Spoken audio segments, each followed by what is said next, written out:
할렐루야. 하나님께서 주시는 은혜와 평강이 우리 성도님들이 늘 충만하시기를 주님의 이름으로 축원드립니다. 오늘 우리가 창세기 36장을 읽었습니다. 에서의 혈통에 대해서 나오고 있는데요. 온갖 희한한 이름들이 다 나오고 있습니다. 그래서 36장 전체가 에서에 대한 기록입니다. 그리고 우리가 지금까지 야곱에 대해서 함께 은혜를 나눴는데요. 야곱이 어떤 자인지 우리가 잘 알겠죠. 하나님이 지렁이 같은 너 야곱아 라고 하셨습니다. 지렁이 같은 너 야곱아. 그럼에도 불구하고 하나님은 누구를 사랑하셨나요? 야곱을 사랑하셨습니다. 야곱이 무엇을 잘해서 훌륭해서가 아니라 하나님이 이미 그의 태에서 그를 택하시고 에서를 미워하셨다라고 말라기에 말씀하셨습니다. 그리고 우리가 성경을 보면 하나님이 야곱을 택하시고 에서를 버리셨구나라고 하면 우리가 생각하기를 주로 어떤 생각을 할까요? 하나님이 에서를 미워하고 야곱을 사랑하면 야곱은 형통하고 에서는 망해야 된다라는 것이 우리의 생각입니다. 그런데 성경을 읽어보면 어떻게 되나요? 전혀 다르죠. 우리가 형통과 망함을 세상의 기준으로 봅니다. 하나님의 눈으로 보는 것이 아니라 세상의 기준으로 보는 것이죠. 그러다 보니까 야곱은 죽도록 고생하는데 에서는 야곱 같은 고생 없이도 잘 먹고 잘 사는 겁니다. 약속을 받은 야곱은 하란에서 죽도록 속고 고생을 하는데 에서는 세일에서 엄청나게 번영을 하죠. 그래서 에서의 족복을 보면 한 민족, 한 나라를 이루는 것을 보게 됩니다. 사병을 400명이나 거들였다라는 것은 아브라함보다 더 부자가 되고 더 강성하여졌다는 것을 의미하죠. 야곱의 후손들이 애굽에서 400년 동안 종살이할 때 에서의 후손들은 에돔 땅에 독립왕등을 세우고 8대에 이르러 왕이 됩니다. 그래서 에돔의 왕의 이름을 쫙 나열되어 있죠. 그러니 우리가 볼 때 하나님이 복 주신 야곱은 죽도록 고생하고 하나님이 버리신 에서는 한 민족을 이루었다라고 한다면 우리가 하나님 정말 야곱에게 복 주신 것이 맞습니까? 라고 생각할 수 있습니다. 왜 그러느냐? 이 복을 이 세상 복으로 한정시키면 그렇죠. 그러나 성도는 이 땅의 삶뿐만 아니라 무엇까지도 볼 수 있는 인생이 되어야 될까요? 영원한 하나님 나라의 삶까지 볼 수 있어야 되는 줄 믿습니다. 하나님은 알파와 오메가 되십니다. 하나님 눈으로 보실 때요, 우리 인생을 그냥 한평생 태어나서 이 땅에서 생명에 다하는 그 우리의 육체의 삶만을 보시는 것이 아니라 영원토록 하나님 보고 계시다는 사실을 믿으시기 바랍니다. 그러면 우리가 눈이 열려서 하늘을 본다라는 것은 알파 되시며 오메가 되신 하나님 안에서 우리가 영원한 것을 바라보는 것이죠. 영원한 것을 바라볼 때 우리의 인생은 어떨까요? 아주 잠깐의 인생이라는 겁니다. 그래서 우리가 이러한 말씀을 보면서 하나님의 축복이 무엇인지 생각해 봐야 됩니다. 그리고 하나님의 축복이 무엇인지를 분명하게 알아야 됩니다. 하나님이 야곱을 사랑하면서 고생은 훨씬 더 많이 하는 것으로 나타나고 에서는 미워한다 하면서도 형통한 것을 보면서 우리가 평소에 생각했던 그 복에 대한 개념에 대해서 다시 한번 이렇게 변화되고 바뀌어야 되는 것이죠. 이삭이 야곱을 축복합니다. 야곱이 형처럼 분장을 해가지고 아버지 이삭에게 가서 축복을 받죠. 근데 그 축복이 뭐냐? 창세기 27장 27절부터 보면 하늘의 이슬과 땅에 기름진 풍성한 곡식 포도주로 주시기를 원하신다라고 합니다. 그러면서 만민이 너를 섬길 것이고 너를 축복하는 자를 축복하고 너를 저주하는 자를 저주하리라라고 하나님 이 축복을 이삭을 통해서 야곱에게 주십니다. 그리고 나서 에서가 사냥감을 가지고 와서 아버지 이삭에게 축복을 받으려고 했는데 아버지가 뭐라고 그래요? 너에게 줄 축복이 없다고 그러잖아요. 그러면서 내 주소는 땅의 기름짐에서 멀고 내리는 하늘 이슬에서 멀 것이다. 너는 칼을 믿고 생활하겠고 너는 아우를 섬길 것이며 내가 매임을 벗을 때에는 그 멍에를 내 목에서 떨쳐버리리라 라고 이렇게 하셨습니다. 그 말을 새 번역으로 읽어보면 네가 사는 땅은 척박한 땅이고 하늘에서 이슬도 내리지 않을 것이야. 너는 칼을 의지하고 살고 네 동생 야곱을 섬길 것이며 힘을 기르지만 그러나 그것으로 겨우 종살이나 명할 것이다 라고 얘기합니다. 그러니 에서에게는 축복을 한 건가요? 저주를 한 건가요? 사실은 저주에 가까운 기도를 한 것이죠. 멍에를 벗는다는 것은 네가 야곱의 후손의 지배를 받겠지만 힘쓰면 그 지배를 겨우 벗어날 것이다. 너는 평생 네 동생의 손아귀에서 벗어나지 못한다라는 그런 얘기를 합니다. 근데 에서의 운명을 확정짓는 내용입니다. 그 축복을 보면 야곱은 모든 것이 풍성해지고 에서는 망해야 되는데 당장은 그렇지 않더라는 거죠. 오히려 더 에서가 더 부강해지고 강성해집니다. 우리는 이 에서와 야곱의 이야기와 성경 전체의 역사를 알고 있기 때문에 후에 에서가 더 강성하여지고 야곱이 더 강성하여지고 그 야곱을 통해서 그리스도가 이 땅에 오실 것을 알기 때문에 우리가 이 말씀을 보면서 그렇게 생각하지만 당시에 그런 일이 있었다라고 하면 엄청난 그런 혼돈이 올 것입니다. 그래서 시인도 이런 의심을 가지고 하나님께 탄원을 하죠. 나는 거의 넘어질 뻔하였고 나의 걸음이 미끄러질 뻔했다. 한마디로 실족하고 실망했다라고 얘기합니다. 왜 그러냐? 내가 악인의 형통함을 보고 오만한 자를 질투하였습니다.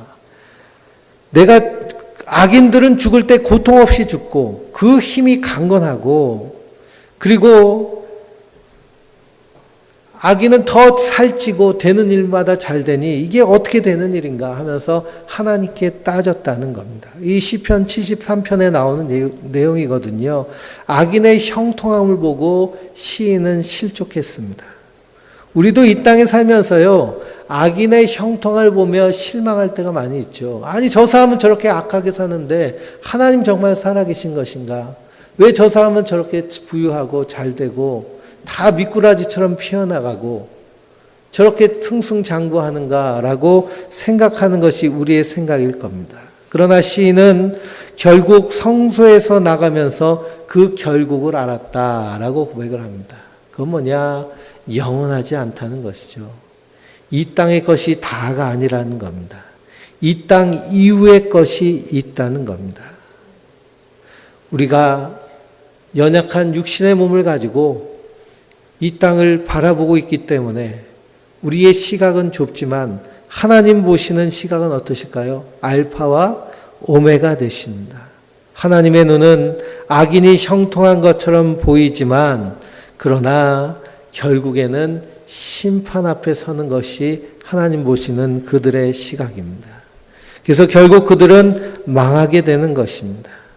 그래서 시편 73편 16절에서 20절을 보면 사람이 아침에 일어나면 꿈에 있는 것 같이 사라진 같이 주님께서 일어나시면 악인들도 한낱 꿈과 같이 사라질 것이다 라고 말합니다. 성도는 우리 세대에 당장 이 일이 일어나지 아니할지라도 이러한 약속을 믿는 자들입니다. 믿음으로 말미암아 살리라. 의인은 믿음으로 말미암아 사는 것이죠. 에서의 결국도 결국 이삭이 에서에게 했던 그 말대로 그대로 되어지는 것을 보게 됩니다.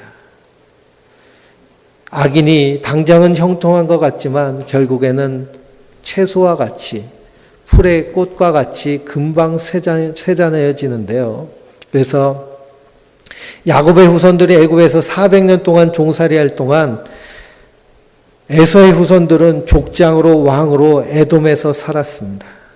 그러나 결국 이스라엘이 애굽에서 출애굽할 때에 그때에 이 에돔 땅을 지나게 되죠. 에돔 땅을 지날 때 그들이 길을 열어줬을까요? 길을 막았을까요? 길을 막았습니다. 길을 막았어요. 그래서 할 수 없이 삥 돌아서 가게 됩니다. 그럼에도 불구하고 에서가 야곱의 형이기 때문에, 한 혈통이기 때문에 하나님은 그를 긍휼히 여기시고 후하게 대우하십니다. 길을 비켜주지 않는데도 에돔 사람을 직접 치지 않으십니다. 그래서 가나안 전쟁을 하는 것을 보면요, 하나님이 멸절시켜라라고 하는 그런 부족들이 나오고요, 그리고 남겨두어라 하는 부족들이 나옵니다. 그 중에 에돔에 살고 있는 에서의 후예들은 남겨두라라고 말합니다. 그래서 모압과 암몬은 하나님께서 영원토록 총회에 들어오지 못하도록 하셨지만, 에돔은 하나님의 군대가 가는, 이스라엘에 가는 길을 막았음에도 불구하고 3대 후에 돌아오게 하도록 신명기 23장에 말하고 있습니다. 신명기 23장 3절에서 8절을 읽어보면, 암몬 사람과 모압 사람은 여호와의 총회에 들어오지 못하리니 그들에게 속한 자가 10대뿐 아니라 영원히 여호와의 총회에 들어오지 못하리라. 그러나 에돔은, 너는 에돔 사람을 미워하지 말라. 그는 내 형제임이라. 애굽 사람을 미워하지 말라. 내가 그의 땅에서 객이 되었음이라. 그들은 3대 후의 자손은 여호와의 총회에 들어올 수 있느니라. 라고 이렇게 하나님께서 신명기 23장에 말씀하셨습니다. 여호와의 총회에 들어온다라는 것은 하나님의 언약 안에 들어올 수 있다라는 것이죠. 그러므로 지금 당장 창세기 36장에 보면 야곱이 더 강성한가요? 에서가 더 강성한가요? 에서가 더 강성합니다. 그런데 하나님 보시기에 그들은 야곱의 손에 붙잡혀 있는 존재라는 것이죠. 그래서 에서가 야곱의 자손을 축복하면 함께 축복을 받지만 저주하면 하나님의 저주가 그 안에 임하게 되는 것입니다. 그 에서의 후손이 하나님의 자손을 저주하는 이야기들이 있습니다. 다윗의 시대에 사울이 다윗을 죽이려고 하자 다윗이 도망을 가죠. 도망을 가다가 놉 땅에 아히멜렉 제사장에게 들려서 거기서 진설병을 얻어먹고 그리고선 거기서 도망칩니다. 근데 그것을 에돔 사람 도액이 봅니다. 그리고 그것을 사울에게 고발을 하죠. 그래서 이 에돔의 후손이 다윗을 고발을 합니다.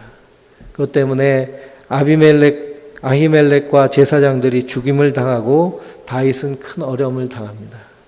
그 후에 예수님이 탄생하실 때에 그때에 이 유다의 왕이 있었는데 그 왕이 누구냐? 헤롯입니다. 헤롯은 이두메 사람이죠. 이두메 사람이 바로 에돔의 후손입니다. 근데 이 헤롯이 예수님이 탄생하신다라고 할 때 어떻게 했나요? 2살 아래에 있는 어린아이들을 다 죽이는 영아 살해를 지시했습니다. 결국 다윗의 때도 그렇고 예수님이 이 땅에 탄생하실 때도 그렇고 야곱의 후손인 다윗과 그리스도를 대항하여서 저주하는 자가 됐습니다. 그래서 하나님 그들을 어떻게 하시나요? 하나님 진멸하시고 멸절시키시는 겁니다. 그래서 역사에 에돔이란 이름이 남아있지 않습니다. 오바다서를 읽어보면 오바다는 에돔에 대한 하나님의 심판의 말씀이 담겨져 있는 성경인데 단 한 장으로 되어 있습니다. 그것을 요약하면 에돔이 왜 하나님의 심판을 받게 되었느냐? 교만하여져서 유다를 괴롭힌 것입니다. 그들은 누구를 섬겨야 되는 자들이었어요? 야곱의 자손을 섬겨야 되는 자들입니다. 그런데 자기들이 더 군사가 강한 것으로 여기고 자기들이 더 견고한 성을 쌓았다고 여겨서 교만해지니까 누가 치시는 거예요? 하나님이 치시는 겁니다. 에돔의 후손들, 에서의 후손들 생각하기를 이 성을 지키는 것은 우리의 군사력과 든든한 성벽이라고 생각했지만 그러나 그 성벽을 지키시는 분 누구실까요? 하나님이십니다. 하나님의 언약, 하나님의 약속이 그 성벽을 지키시기도 하고 그 성벽을 깨트리기도 하시는 줄 믿습니다. 그러므로 진정한 복이란 무엇이냐? 아브라함과 이삭과 야곱의 후손으로 오신 이인 예수 그리스도를 의지하는 것이죠. 세상 것은 노력하는 만큼 얻어지게 되어 있습니다. 그러나 영원한 참된 복은 어떤 것이냐? 주님께서 우리를 불쌍히 여기시고 죄에서 구원하시는 것이죠. 이 축복은 아무리 때를 써도 되는 것이 아닙니다. 돈으로도 못 가요. 하나님 나라. 얼굴이 예뻐도 못 가요. 하나님 나라. 믿음으로 가는 나라. 하나님 나라. 그 믿음을 주님께서 우리에게 선물로 주신 줄 믿습니다. 그 믿어지는 믿음 가운데 성도는 이 야곱의 복을 누리는 자들입니다. 그러므로 이 땅에 악인의 형통함이 보인다 할지라도 성도는 거기에 실망하고 낙심하고 좌절할 필요가 없습니다. 왜 그럴까요? 우리는 영원한 것을 보는 자이기 때문입니다. 그것을 믿는 믿음으로 하루하루 살아갈 때 하나님 우리에게 충만한 은혜를 주실 줄 믿습니다. 히브리서 11장을 보면 믿음으로 이삭은 장차 있을 일에 대하여 야곱과 에서에게 축복하였다라고 그랬습니다. 그 믿음은 야곱을 하나님의 언약의 자손으로, 에서는 그 언약의 자손을 섬기는 것으로 예언을 했습니다. 그러나 인생은 교만한 것이죠. 그래서 야곱을 대적하는 것이 하나님을 대적하는 것이다.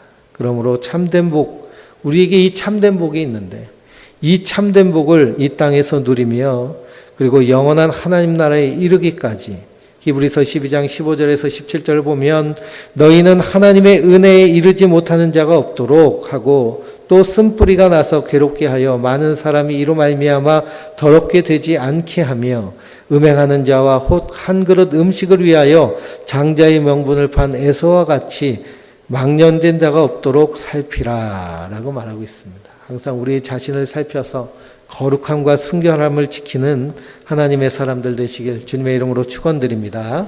우리 37장을 읽겠습니다. 37장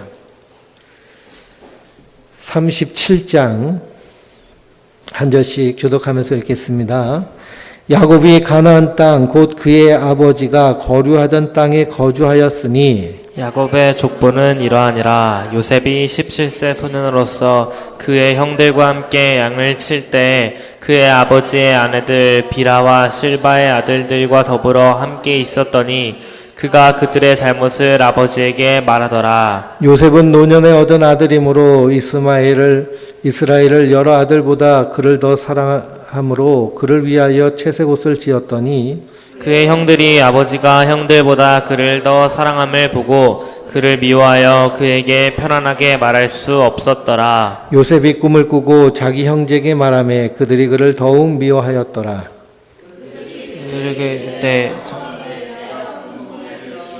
우리가 밭에서 곡식단을 묶더니 내 단은 일어서고 당신들의 단은 내 단을 둘러서서 절하더이다. 그의 형들이 그에게 이르되 내가 참으로 우리의 왕이 되겠느냐 참으로 우리를 다스리게 되겠느냐 하고 그의 꿈과 그의 말로 말미암아 그를 더욱 미워하더니 요셉이 다시 꿈을 꾸고 그의 형들에게 말하여 이르되 내가 또 꿈을 꾼즉 해와 달과 연한 별이 내게 절하더이다 하니라. 그가 그의 꿈을 아버지와 형들에게 말하매 아버지가 그를 꾸짖고 그에게 내가 꾼 꿈이 무엇이냐 나와 내 어머니와 내 형들이 참으로 가서 땅에 엎드려 내게 절하겠느냐. 그의 형들은 시기하되 그의 아버지는 그 말을 간직해 두었더라. 그의 형들이 세겜에 가서 아버지의 양떼를 칠 때 이스라엘이 요셉에게 이르되 내 형들이 세겜에서 양을 치지 아니하냐 너는 그들에게로 보내리라.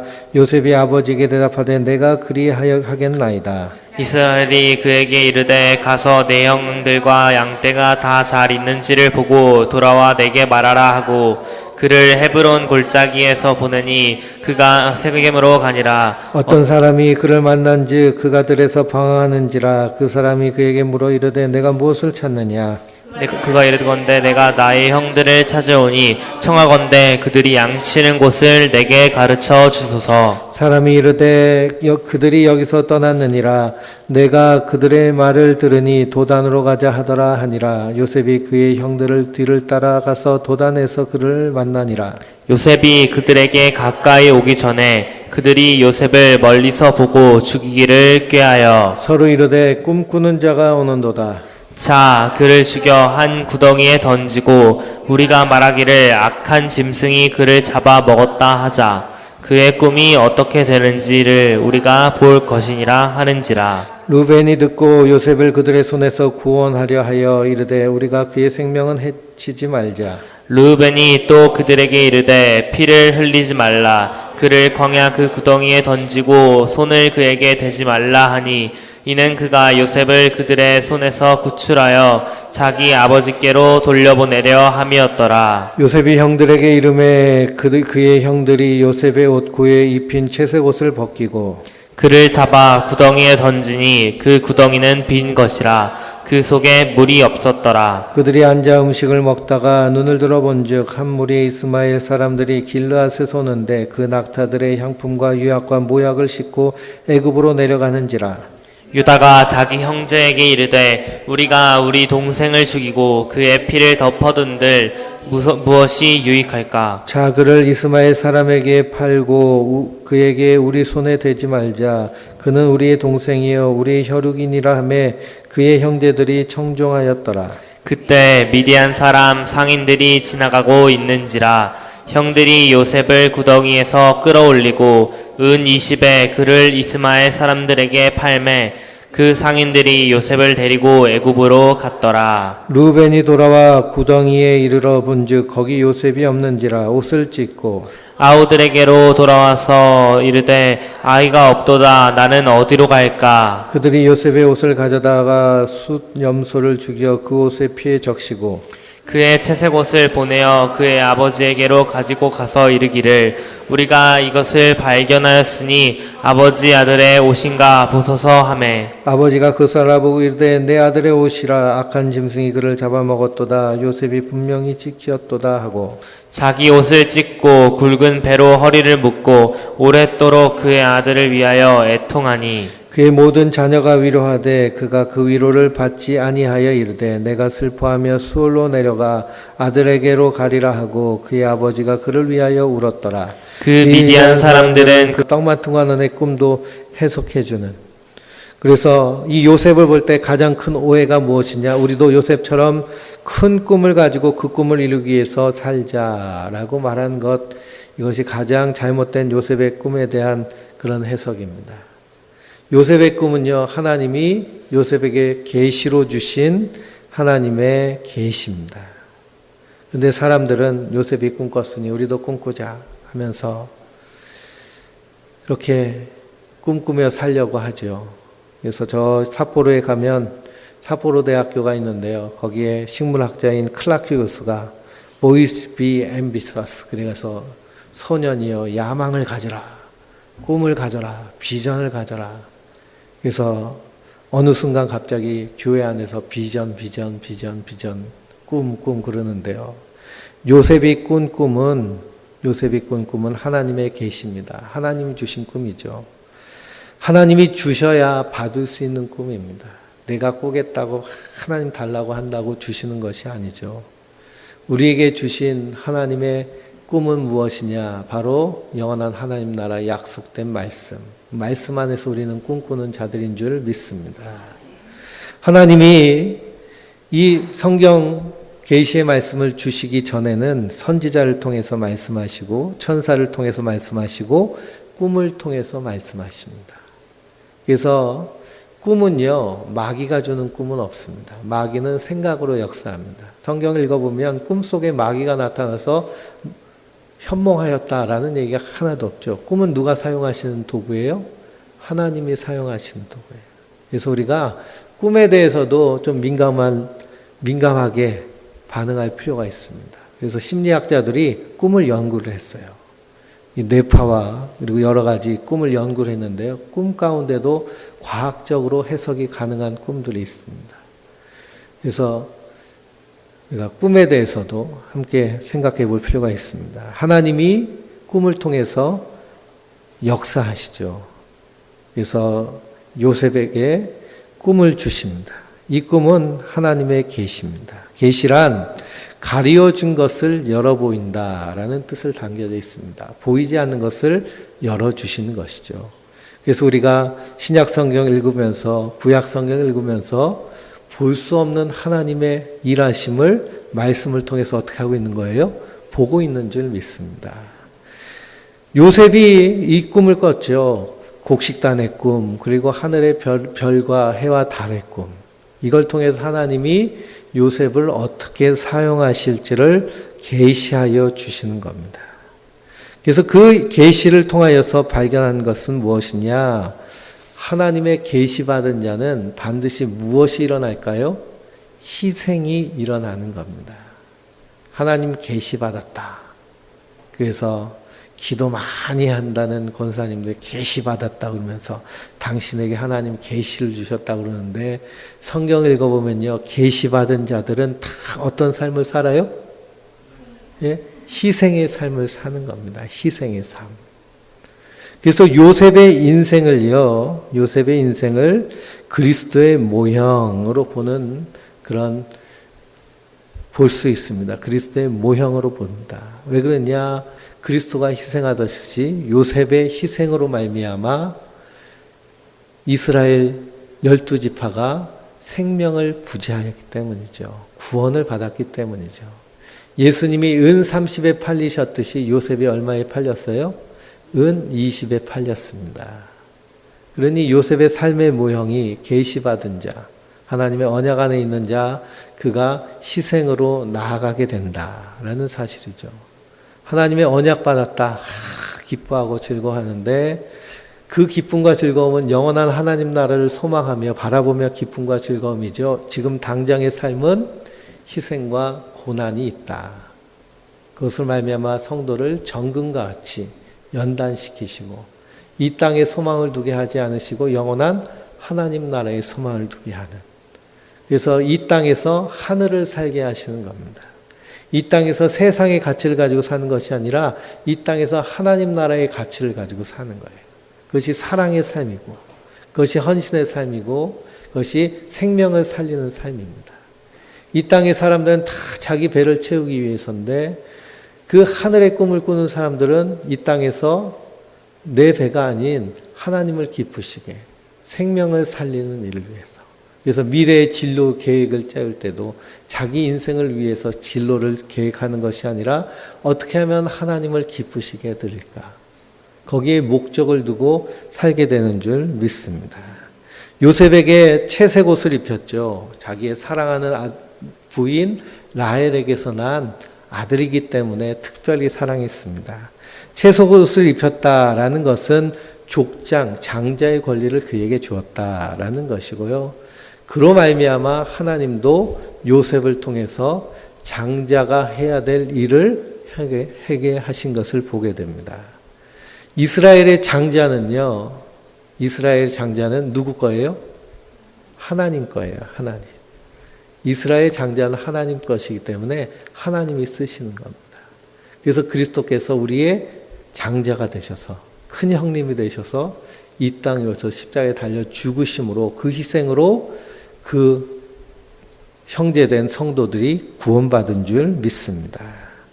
그래서 하나님이 이 계시를 통해서 요셉을 끌고 가시는 거예요. 끌고 가시는 것. 그래서 그 미움받는 요셉이 형들에 의해서 죽임을 당할 위기에 처해 있습니다. 그 형들이 죽이자라고 할 때 제일 큰 형 루벤이 막아서죠. 우리가 손에 피 묻히지 말고 구덩이에 집어넣자. 구덩이에 집어넣습니다. 루벤이 이렇게 한 이유는 무엇이냐? 자기 서모 비라와 통간을 하였기 때문에 야곱에게 큰 죄를 범했기 때문에 그것을 좀 만회해 보려고 그렇게 시도를 했습니다. 그러니 하나님의 뜻과는 계획과는 전혀 상관없이 행하죠. 오히려 더 악을 더 쌓습니다. 그러나 하나님은 그 악을 어떻게 하시는 분인가요? 이용하시는 분이에요. 악을 선용하시는 분.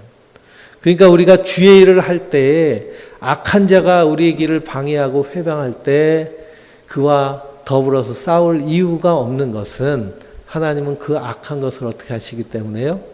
선하게 사용하시기 때문에. 선하게 사용하시기 때문에. 그럼 우리 인생 가운데 나의 발목을 잡는 그러한 악한 인생이 있다면 주님께 맡기시기 바랍니다. 하나님 그것을 통해서 더 놀라운 하나님의 일을 해 주실 줄 믿습니다. 그래서 요셉을 이렇게 팔아넘기죠. 우리가 요셉의 이야기를 잘 알아서 요셉을 통해서 하나님의 일하심을 알 수 있습니다. 그러나 요셉은 그걸 알지 못하죠. 그냥 하나님 주신 꿈, 그것이 계시인지 뭔지도 지금은 모르는 상황입니다. 그런데 애굽에 가서 노예의 삶을 거치고 죄수의 삶을 거치고 그리고 갑자기 하나님이 그를 높이시는 그 상황 가운데서 그가 깨닫게 되는 것이죠. 그래서 창세기 50장의 요셉의 고백은 하나님 당신들이 나에게 악을 행하였지만 하나님 그것을 선용하셔서 하나님의 일, 이 세상 많은 사람들과 내 혈육주를 살리는 그런 구원을 행하게 하셨습니다 하고 고백을 합니다. 그러므로 성도는 그 하나님의 일하심을 바라보는 그런 복된 성도님들 되시기 바랍니다. 우리 창세기 38장까지 봐야 되는데요. 창세기 38장은 유다와 다말의 이야기입니다. 유다는 시아버지고요. 다말은 며느리죠. 근데 다말이 아기를 낳지 못하니까 시아버지 유다를 유혹해가지고 아기를 낳습니다. 근데 이게 성경에 나옵니다. 38장은 집에 가서 읽어보시면 되겠고요. 우리가 다 아는 얘기인데 여기서 우리가 다말이라는 여인을 지켜볼 필요가 있습니다. 다말이 자기에게서 유다의 그리고 이스라엘의 한 지파의 대가 끊어지게 생기니까 다말이 어떻게 했나요? 희생한 것이죠. 생각해 보세요. 어느 며느리가 시아버지를 유혹해서 그래서 자기의 남편의 그런 대를 이으려고 하겠습니까? 자기 남편이 죽자 그 동생도 그 형의 대에 있기를 거절했습니다. 그리고 그 셋째 아들이 있는데요. 셋째 아들을 어리다는 핑계로 시아버지가 그 대를 잇게 하지 않죠. 하나님 보시기에 이것이 악한 모습입니다. 유다의 대를 이은다라는 것은 유다의 혈통에서 누가 나오나요? 그리스도가 나오시죠. 다윗이 나오고 그리스도가 나오십니다. 근데 지금 이 혈통이 끊어질 위기에 있습니다. 그때 다말이 창녀의 모습으로 변장을 하여서 시아버지 통해서 아기를 갖게 되죠. 그래서 쌍둥이를 낳는데 베레스와 세라를 낳습니다. 그러므로 유다 지파의 혈통이 이어지게 되는 것입니다. 이것을 하나님 보시기에는 다말의 희생으로 보시는 겁니다.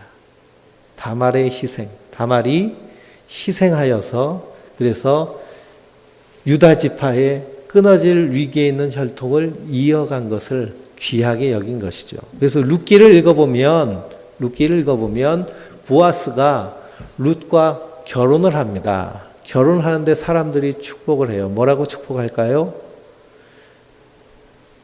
다말에게서 난 유다와 다말에게서 난 베르스와 같아라 라고 축복을 합니다.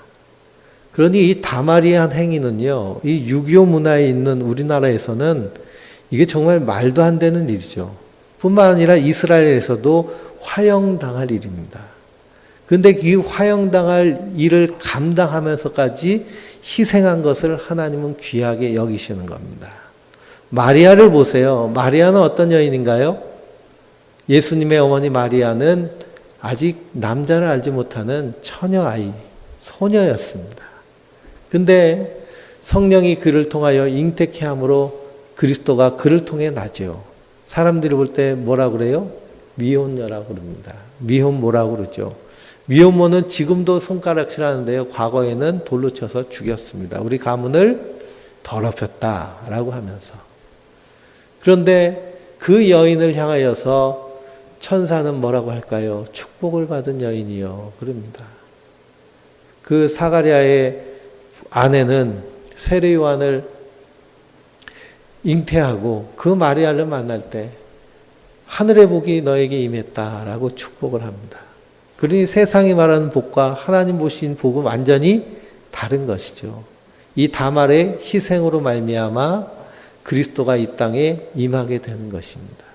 그래서 예수님의 족보를 읽어보면 거기에 세 여인이 나오죠. 다말과 그리고 기생 라합과 마리아의 이름이 나옵니다. 다 어떤 여인들일까요? 희생한 여인들입니다. 희생한 여인. 그 희생으로 말미암아 그리스도가 이 땅에 오게 되신 것입니다. 그러니 이 다말을 보면서 유다의 이러한 부끄러운 그 일을 보면서도 하나님은 이 일을 귀하게 여기시는 겁니다. 그러니 38장과 37장이 연결이 되죠. 어떻게 연결되느냐?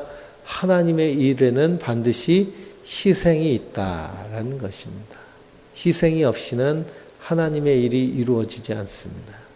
그래서 그리스도의 희생, 십자가에 달려 죽으심으로 우리가 구원받은 것처럼 요셉의 희생을 통해서 이스라엘 12지파가 생명을 보존하게 되고 다말의 희생을 통해서 유다의 지파가 이어지며 그 유다 지파를 통해서 다윗 왕과 그리고 그리스도가 이 땅에 임하시는 하나님의 언약이 완성되게 하는 놀라운 그 희생의 모습을 우리가 보게 됩니다. 그러므로 우리의 희생을 통해서 또 주님께서 우리를 통해 큰 일을 하실 줄 믿습니다. 복음이 증거되어지면 성도는 그것으로 기뻐하며 감사한 것이 성도의 모습인데, 그러므로 이 다말의 모습 안에서 그리스도를 위하여 하나님을 위하여 희생한 그 아름다움, 그 수고, 그 노고를 기억하며 우리도 주님을 위해서 헌신함의 희생